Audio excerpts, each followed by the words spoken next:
Okay, welcome back. Provisional sums and prime cost items. This is an area that can be fraught with danger for the uninitiated and can end up costing you bucket loads.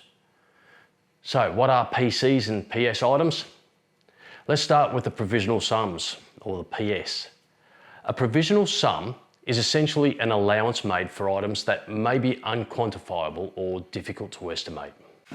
For example, a builder may use a provisional sum in renovations and extensions because they don't know what the existing wiring conditioning is like. So they are able to quote for the new component of the build, but they may need to upgrade parts of the old in order to bring it up to code. So this is how it works. Let's say we make an allowance of $8,000 for the electrical scope of works, and due to issues, the price finishes at $9,000. The contract conditions state that you will now owe the builder an additional $1,000 plus the builder's margin. The great thing about this is that the same is true in reverse. If we start with a provisional sum of, say, $8,000 for electrical, and the final bill comes down to $7,000 for the electrical, then the builder must wipe that $1,000 off the next progress claim. So, provisional sums are for items incorporating labour and materials. So plumbing, electrical, earth moving, demolition perhaps. PC items, or prime cost items, work much the same way. However, they are used when making allowances for fixtures and fittings, such as tapware or white goods or tiles. The big issue that you have with provisional sums and prime cost items are that you can leave yourself open to what is known in the industry as lowballing.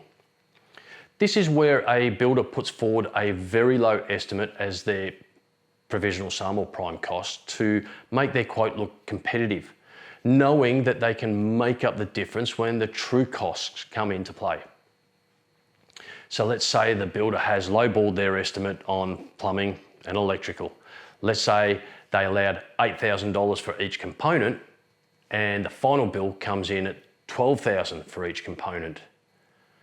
So you will now have to find that extra $8,000. That's $4,000 for the electrical and $4,000 for the plumbing. You'll also have to find that extra $1,600 for the builder's margin at 20%. Best part is you didn't get slugged with GST. So that cheap quote looked really good at the beginning, didn't it?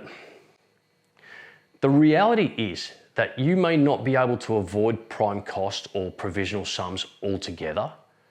However, there are some things that you can do to insulate yourself from lowballing and price changes. Number one, if you're still old school and still looking to go get 3 quotes as opposed to researching the best builder for your project, make sure you read the fine print very carefully and use the same provisional sum and prime cost items for all 3 quotes. Make sure you use the highest figure too, as this will ensure that you're not being exposed to lowballing and you can accurately compare apples for apples. 2, if the figure has been rounded off, so a provisional sum of say $6,000 for electrical, it's a good chance that this is a guesstimate and not based on an actual quote. If the figure is an odd figure, such as $6,453.20, then it's very likely that the scope of works has been quoted by a professional and is fairly accurate. Remember, pay attention to the provisional sums and prime cost items. They have the power to derail your project. Thanks for watching, guys. Hope you got something out of that video. Please stick around for the next video where we discuss variations and, more importantly, what you can do to avoid them. Cheers.